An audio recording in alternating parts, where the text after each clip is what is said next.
Shalom, welcome to the Jewish View. My name is Rabbi Nachman Simon with the Chabad House of Delmar, together with my co-host Mark Rona, just statewide news service, jbiztechnology.com, and now columnist for the Jewish Press. And I'm having fun doing all of that, and my column in the Jewish Press is called Albany Beat, and we talk about how government relates to the Jewish community, or doesn't, as the case may be.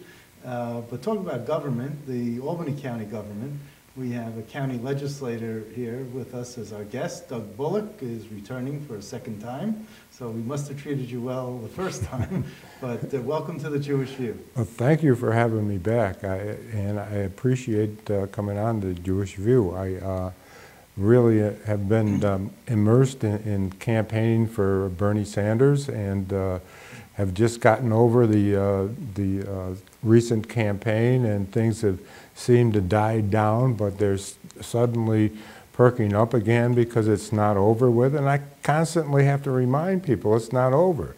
The campaign continues, and you know, we have important states to go yet. We have California, and we have New Jersey, and we're helping in New Jersey from this campaign up here. So it's been a tremendous voluntary campaign, over 500 individuals. And one of the other things is that the superdelegates, you know, the 20th Congressional District went for Bernie Sanders by 53-47 or Yes. something to that effect. Yes. And you're pressuring Paul Tonko, who's a superdelegate, Congressman Paul Tonko, to go along with the district and not who he wants to go with personally. Yes, I think that's the moral thing to do. You have to go with what your district votes. Your district voted for Bernie Sanders, and it voted by a substantial margin.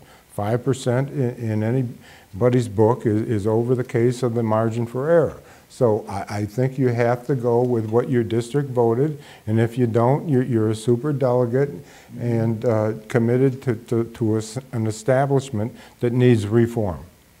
And you're fighting for the reform, or you're just... I'm fighting for the reform. And do you think you're going to be able to sway Mr. Tonko to your side? I don't think we're going to be able to, but we're going to make a real indentation into this system as we have already in Albany. Would you campaign against Paul Tonko? Unfortunately, there's no way to do that. I don't mean that this year. I mean 2 years from now. 2 years from now, that may be a possibility. Would you try to groom someone to run against him because of him not voting the way his district...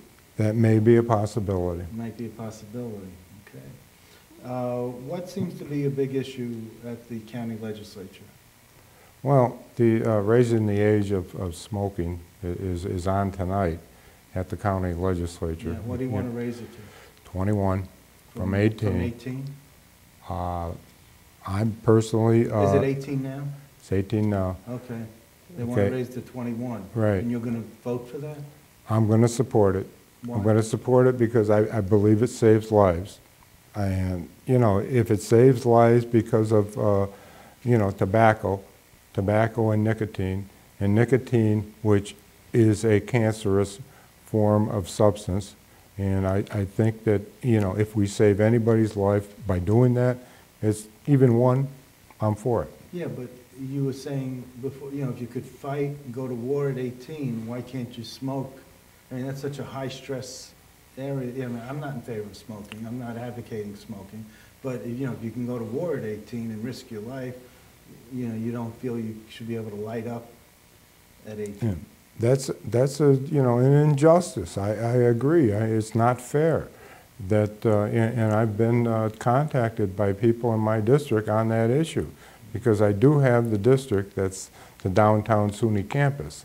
Well, and they have contacted me and said, you know, I can sign up to go to war in Afghanistan, Iraq, but I can't, you know, smoke, you know, and isn't that a right also? Well, just like Paul Tonko's not representing his constituents, how come you don't vote against this? Well, you know, that's a good question, Mark. But, you know, this is an issue on saving lives, I think. It's not going along It's not with the same thing. It's not a matter of going along with the majority It's not and the political aspects of it. Right. It's not a matter of going along with what the majority wants. It's a matter of going along with what's best for the health of people. And, you know, Do you explain that to the kids who call you up, or the constituents who call you up and say, we want you to vote against this bill? I try to. And they don't buy it? Huh? They don't buy it. They want their right. They want the right to smoke, and I understand it. You know, I was in favor of the Clean Indoor Air Act and, having smokers go 25 feet away from the building, and all that, so. I was too, and indoor air pollution, mechanisms where you can get it out of the indoors, and then we finally got it where we got it out of the buildings, and that was the best way. I think, you just have to, secondhand smoke is a terrible generator. I have never put a cigarette to my lips, and I feel that the secondhand smoke has harmed me more than if I did smoke. Yeah. Because my lungs are not used to it, or, there's no coating, there's no, there's nothing that would make it it would make me more susceptible to cancer and all that. One of the things that you're known for is being a very big union guy. I am. And you've been talked about as being the most liberal member of the county legislature. Well, thank you for that compliment. I appreciate it, and I don't know if liberal is the correct term. I would think that Bernie would accept that, and I wouldn't either. But what would you go with? Well, a social democrat kind of. Really?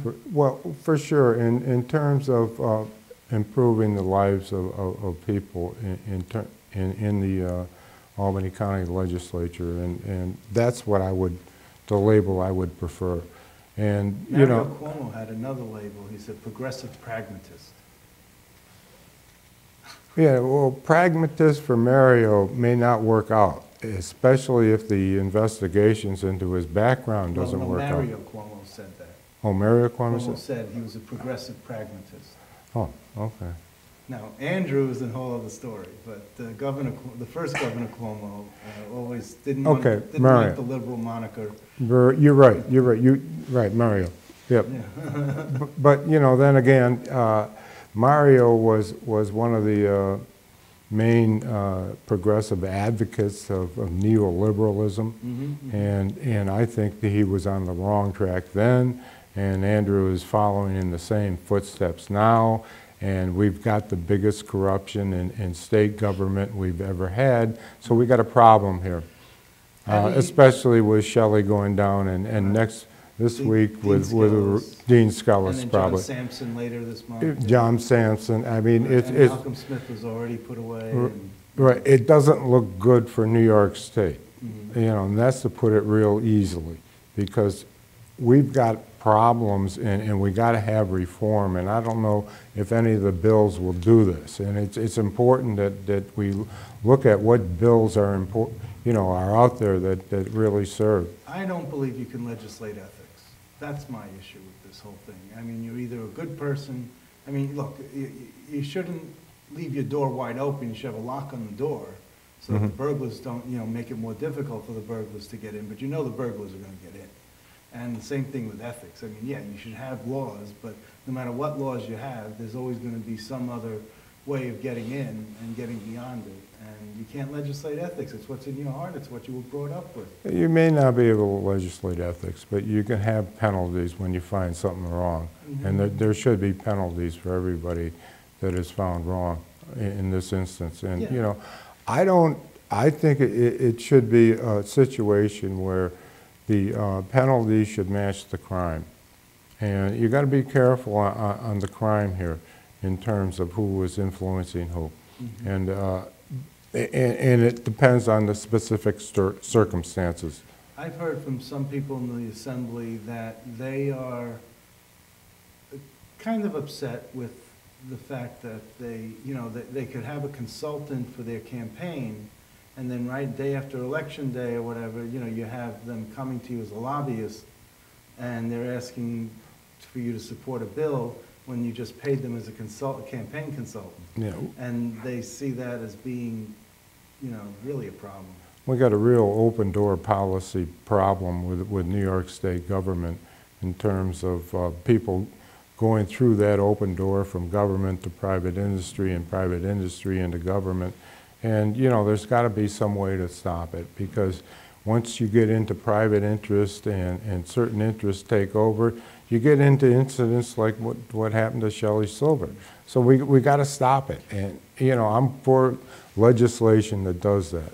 But after this, the Bernie campaign, I'm also for voting rights legislation. And it's important that we stop this ridiculousness of the votes not being counted, because, you know, the votes were purged, somehow purged.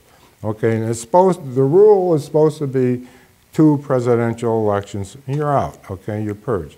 But that shouldn't do it. I mean, who designated that rule? I mean, the purging amounted to over 125,000 in Brooklyn. I'm still trying to find out how many in Albany County, and I can't. Well, I'll tell you, I dealt with this in the late 90s, with this purging issue. And they were not purging at the Board of Elections in the late 90s. And I had put together a big list that I gave to the election commissioners. And then they started to do the purging, but it was more difficult then because you had to go one by one by one. I don't know if it's better now when we're more, when it's all computerized and, you know, electronic and all that. But Wish it was. But the purging, I mean, I don't think they do enough in Albany County, or at least that was my last. They need to keep up with the changes of addresses, and they don't keep up with that when people move, especially apartment dwellers. In Albany County, you know. Oh, for sure. I admit it, that for sure. I just did a mailing of that newsletter to the county, and I got 200 returns out of, what, 1,500, 1,600? I'm not sure. Well, I'm that's close. 10%. Yeah, usually they say 10% people move every year. Yes. You got to keep up. You really, I mean, you're but right. That's how you know is when you do a mailing. That's what I always did. I always mailed postcards, and asking the postcards to be returned because it was the least expensive way for the post office to. Yeah. And whatever came back, I knew that I had. That's what you had to keep track of, and that's what I should have done. Yeah, I'll give you a few other tips, but I wanted to ask you something about your solar energy, because that's something you're really big on. Yes. You know, I keep getting information and phone calls about solar panels on my house. My house is kind of wooded, and I live on Hackett Boulevard, but there's not enough sunlight coming in to put solar panels to make it affordable. But they told me that the city of Albany should work on having a solar farm. And then you can take the solar power that's generated from the solar farm, and you can have the solar power given to the residents who can. We're looking into the solar farm in the county right now. The only thing that's solarized is the Albany County Nursing Home, which I insisted on in the first place because of its electricity bills. Right. Its electricity bills were going off the roof in the nursing home. No pun intended, with the fact that the solar panels are now on the roof. And are now on the roof, and they're cutting it in half. So I'm good with that, but you know, I want to see a little more. But in terms of a solar farm, it's very important, and we have that proposed, and I hope we can do it. And you don't even need to have them low to the ground. You can make the solar panels where you could have parking underneath the solar panels. So you can have an empty lot. I mean, Suffolk County has this at the county complex, where they have these huge solar panels, and you just park underneath the solar panel. And I'd like to see a solar garage too, where people can recharge. Right. You know, from solar. It's really important. And, you know, I hope to expand this in the county. At least you should know that the library, the Bach Library, is energy efficient. It's a green library, and they use geothermal. Oh, no kidding. Yeah. So check into the Bach Library, and maybe you can use that as a model. I like the LED lighting. I mean, it's starting to take hold in the city of Albany, and they should do it as widespread as they can, because it saves money, no question about it. Tell us what your thoughts are about this, the trains, the oil trains. You're upset about this? Yeah, you know, we've got too much train traffic for the infrastructure for trains. And what I mean by that is we haven't really upgraded the rails in years and years. In fact, we've downgraded them and made passenger almost, unavailable in the United States. Well, I get emails periodically from the governor's office about rail inspections. I just got one about an hour ago about updating on rail inspections. So the state's doing what they can. Yeah, well, the state's doing what they can, but it's really slow. We haven't had a double line between Schenectady and Albany for years. Okay. Come on, they tore down the track.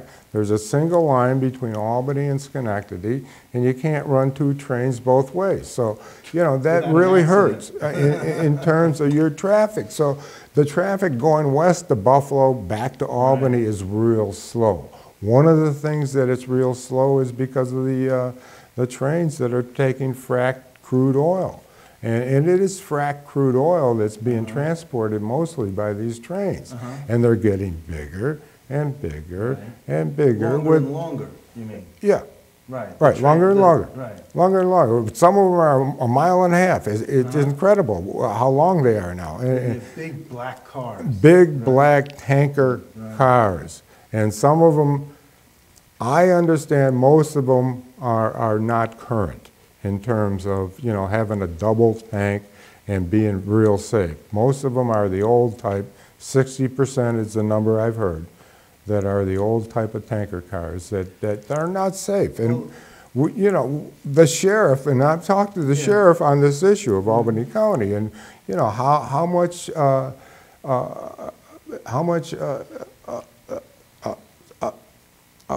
a repressant do you have for this type of tanker oil fire, and which takes, a special repressant, and he has, for 3 tanker cars. So if a whole line of tanker cars goes, Albany's in trouble. So I'm concerned about that. Why would this fall under the sheriff's duty? Why not fire, EMS? I mean, why is it under the sheriff's? Well, the sheriff is in charge of fire and EMS and everything in the county if there's a disaster. Oh, really? Yeah. Okay. Yeah. Well, here's my solution. Okay, I'm going to tell you, the tracks are federal, the trains are under federal regulation, and I believe, and then you have the apartments that are federal housing down at the south end. Okay. Okay, the federal government spends billions and trillions of dollars on stupid items. Okay, if I they agree. built a fire-resistant wall, I agree. similar to the sound barriers, I agree. that look nice, They go along the freeways and throughways. and they go along the tracks, so that when if there, God forbid, is a fire, if the train falls, they got someplace to hold it up a little bit longer, right? So it doesn't have to immediately fall to the ground. But also, if there is an explosion, it'll keep the fire away long enough I where agree. people can evacuate. And you can make them look nice and aesthetically pleasing. Yes, I agree. And you could make the sound go away. The sound is the big thing down there. I mean, the sound, clang, clang of those It won't cars. go away, but it'll be less. It'll be muffled, less, yes. and it'll be dramatically less. and Yes. one other thing that it'll do, it'll help connect the rail trail between that point and the Corning Preserve rail trail. And once you connect those two, because you got to build the wall, Right. you might as well build the trail. Right. You'll have a completed trail that circles around Albany. So why it's isn't important. anyone listening to us, Doug? I don't know, Mark. Okay, you're an elected official, you gotta get out there and you gotta talk to the people who are supposed to be spoken to. I'll try to tonight. I mean, do my best. I mean, the head of the guy, Boardman, I think, is the head of the transportation, railway transportation, and he used to be head of the state rail transportation. Okay. So he's the guy, he's a New Yorker, he might listen, give him a call, see if you can get up a meeting with him, talk to him. Okay. We can get a big wall, maybe Donald Trump will build the wall, who knows, so Okay. he knows how to build walls, make them look nice. But I think that's what we need. I think that'll solve a lot of the issues. I mean, the trains are the train, whether they're you know, if you don't like them and they're an eyesore, you put up a nice-looking wall and you can Yeah. move on from there. you know? We haven't put in the infrastructure. I'd really like to comment on what Bernie did up here, if I can. Yeah, what? Tell me. You know, What is Israeli? What are you saying what he did? Because he wouldn't come on the show. He came into the Well, library, Doug has and I a wanted him maybe to come even- on I the was show. there. I wanted him to come downstairs here Really? to do the show, and they wouldn't let, even 10, 15 minutes. oh, But he wouldn't let him. they ringed that center off in the armory. They ringed it off real bad. Yeah, They but let- he came out in front of the library to talk to. Yeah, I know, that was the- wonderful. But he didn't come downstairs to do the show. Oh, okay, well, That's what, he was in the building. he was you know? looking at most of the people. That's my beef with him. Okay, You know? okay, I can understand that. I was inside waiting for the meeting, which I had at that time with Bernie, and he was very elegant Gracious. and gracious, and he met with the political leaders that dared to come out and support him, and I was proud to be one of them, and along with Phil Steck and along with a couple others. And I think it was really important that we got the vote out there. We won Albany County, but more than that, we not only won Albany County, but what I wanted to emphasize, we won the CD 21 by 20, you mean. 21 up 21. in Stefanik's district. Oh, I'm talking Stefanik's about. district you We won. won that by a huge margin, and you know, it was like 69 to 30%, So 31. who are the superdelegates up in?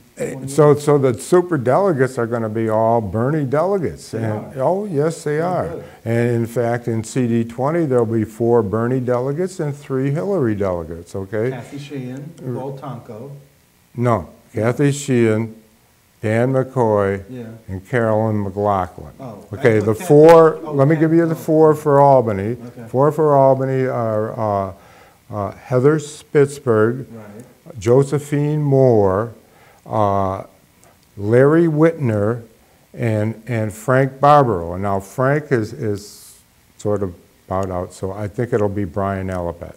So, you know, when the final, that's what it's going to be, you know, for the Bernie slate. is this the same? 4 to 3. Is this the same Frank Barbara who was a former state assemblyman Yes, from Yes. Bensonhurst? yes. And he's Okay. having health problems, and he can't he do really? it. Yes, and you know, I wish him well if you're listening, I Frank. knew him when he was here, when he was in the assembly, I mean, because I went to Lafayette High School in Bensonhurst, so we had that connection with, Well, he was my hero. okay.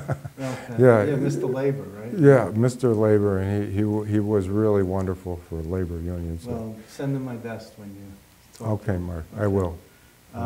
So what other items about Bernie in this region that you wanted to talk about? Well, it's not over with.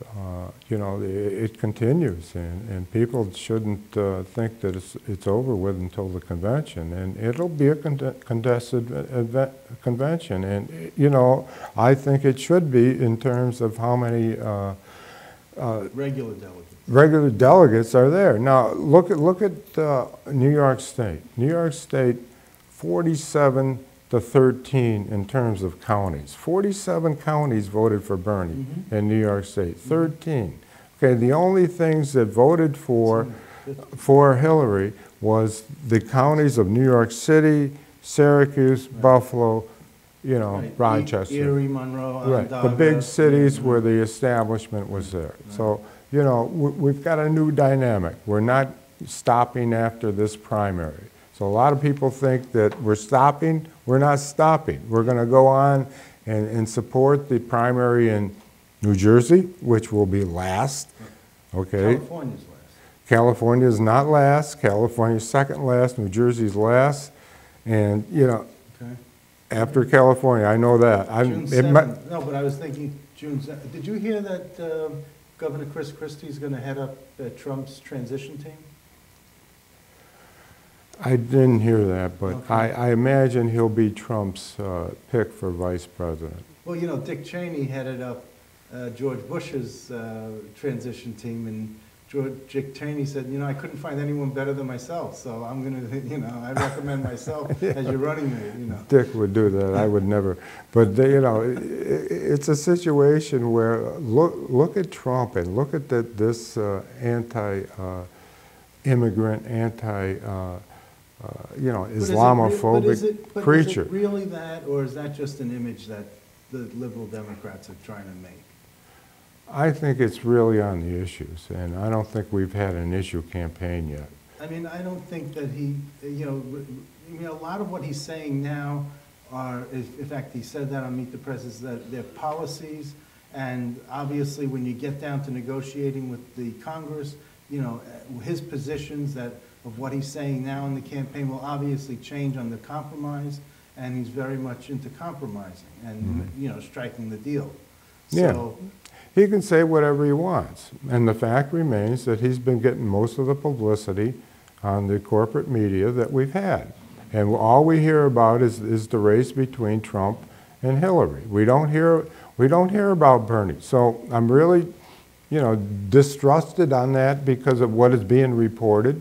And I think we ought to have balanced reporting. I don't think that this thing is over by any means. I think that the coalition here in upstate New York is going to continue. We're going to, you know, try and run for office in every prospect that we can, and not break away from the Democratic Party, but help the Democratic Party become more progressive, because it isn't right now. I'm a part of this chat group for Bernie Sanders, so I see all this chattering going on back and forth of, you know, to keep the momentum going, and maybe even after this election that there should still be meetings of this chat group. Oh, there so will that be. they could still carry on and run for office and support each other, and, you know, have more of a renaissance basically growing out of this. So someone told me that Bernie Sanders will do better for himself not winning than if he did win, because he'll look like the statesman. He'll come away looking like the person who was very, you know, the imaging of it, and he was, you know, he had his views. He spoke about his views. He spoke out, and, you know, they've been saying that, you know, he'd be better off if he didn't win. And I don't know if... I think he'd be better off if he won. And one of the things I think that he may be able to do that. And it's all going to depend on superdelegates. So let's all be honest. It's not going to be attended on the delegates that were elected to go to this convention. It's going to be on superdelegates. And the Albany County executive is one of the superdelegates, and you're a county legislator, and you can't convince him to vote with the people of the Congressional District? Mark, I'm going to do everything I can to persuade him to vote for Bernie. Now, you supported Dan Egan in the primary against Dan McCoy, so how much does that give you sway with Dan McCoy now that, you know, well, not much, but he has to hear who I'm for, and that's important that I let him know. Okay. Because it's something that the people of Albany County have decided. They decided 53 to 47 that Bernie was the better candidate, and you should too. Okay, now, what... He's a committed delegate, though. In the final... Paul isn't. Okay. Okay, he's a super. Paul Tonko was a super delegate. In the final minutes, is there anything we didn't bring up that you'd like to mention? Because I got a lot of things to talk about. Well, go ahead. Go ahead. I'll let you go first. No, I want to talk about the land bank for a minute or two. Okay. You know, yeah, good. Tell us about the land bank and where it's going right now. Well, I'm really glad of Snyderman's latest lawsuit, because it brought a lot more money to the land bank, so we don't know how far we can go. But there's been projects on the land bank that have been successful, and it doesn't look like, you know, much has been done, but a lot has been done on Clinton Avenue and in the Arbor Hill areas of Albany, and we're going to do it section by section and rehab these homes that are not only vacant, but also reconstruct homes where the possibility best lays. I was driving through Arbor Hill earlier, and I saw some homes that were just totally, the county came into, or the city, and tore them down, made, to rubble. Yeah. And now will they leave it as a vacant lot, or will they build it up? They'll build it up in the south end. We got projects down there with the Albany Land Bank. The Albany Land Bank. I saw some new homes on We got a First. new director. Yeah, Okay, we're the new affirming the new director tonight. oh, who's the name? No one will see it beforehand. I know. I'm sorry. Oh, you don't remember? I don't remember. Okay, fine. But he's good. I read his He's good. resume. Okay, He's good. All right. But it's important that the bank keep doing what it's been doing, Okay. and that's in terms of rebuilding in Arbor Hill and the Upper Clinton Avenue. It really needs it badly. I mean, we're like 900 homes that are abandoned in Albany, the city. We got to do something about that plight. I mean, we got to make an investment. And this is the way to do it, I think, with the land bank. I think it's got the people together that can do that job. Yep. And everybody on the board looks good, even though I forgot the new director. All right. So Doug, you were out of time, but we're going to look forward to seeing all the good work that you've been doing for the people of Albany County and continue doing it with good health. Thank you, Reverend Success, Simon. yes. I appreciate it. Thank you, Mark. I didn't give you all the numbers.